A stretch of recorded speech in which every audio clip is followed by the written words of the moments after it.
19 ئەم مانگە هەر یەک لە مامۆستا بەدەلبەرواری و ئومێد بەرۆشکی دوو لە دەستگیرکراوانی بادینان بە مادەی 222 یاسای سزادانی عێراقی دادگایی کران و ماوەی ساڵێکیش سزای بندکردنیان بۆ دەرچوو. ئێستا دوای بڕیارەکە پارێزەران ئاشکرای دەکەن کە کارکردن بەم مادەیە یاسای سزادان ڕاگیراوە و هیچ بەدیلێکیشی بۆ دیاری نەکراوە، هەر بۆیە داوای پێداچوونەوە بە بڕیارەکەی دادگا دەکەن.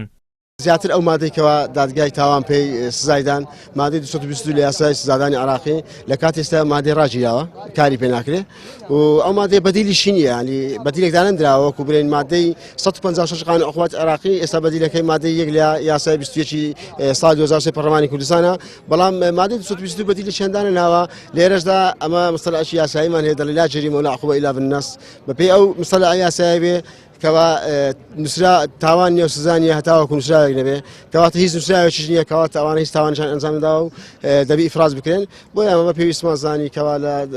چەند ڕۆژی داهاتوو وەکو تیمی پارێزەران ئەو داوایە تەمیزکەینەوە و ئاماژە بۆ خاڕنە بکەین کەوا دادگا بە هەڵەدا ڕوویە و ئەو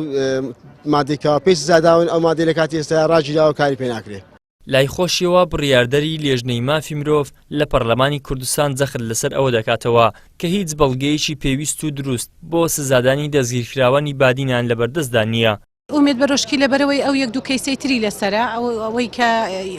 گوایە ئامادەکاری کردبە بۆ خۆپیشاندانەوە ساڵێکی سزادانی بەسەر سەپێنراکێکی تر کە گوای وێنەی لەگەڵ یەکێک کاگرتۆ لە دەرەوەی وڵاتدەژی کە خۆپیشاندانی کردویش ساڵێکی بەسەر سەپێنرا ئەوەی مامۆستا ئەحسانیشی بەسەر سەپێنرا خۆشبەختانەوە بڕیاری داوە کە سکاڵاکەی بکێشێتەوە سەبارەت بە مامۆستا بەدەلبەرواری بەداخەوە مانگێک و هەفتەیەک درەنگ ناوی داخل کراوە 22/11 2020 ناوی داخلی چۆنەڵی ئاسایشی گشتی کراوە لەبەر ئەوە مانگێک و هەفتەیەک ئیفراجەکەی دواکەوێت. مامۆستا بەدەلبەرواری و ئومێد بەرۆشکی ماوەی زیاتر لە 14 مانگە دەستگیر کراون و هاوشێوەی هاوڕێکانیان بەبێ بەڵگا تۆمەتی هەوڵدان بۆ تێکدانی ئاسایشی هەرێمیان درا بووە پاڵ، بەڵام ڕۆژی 19 ئەم مانگە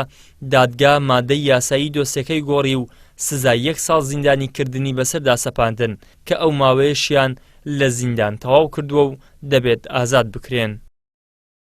ئیدریس محەممەد، کەناڵی ئاسمانی پەیام، هەولێر.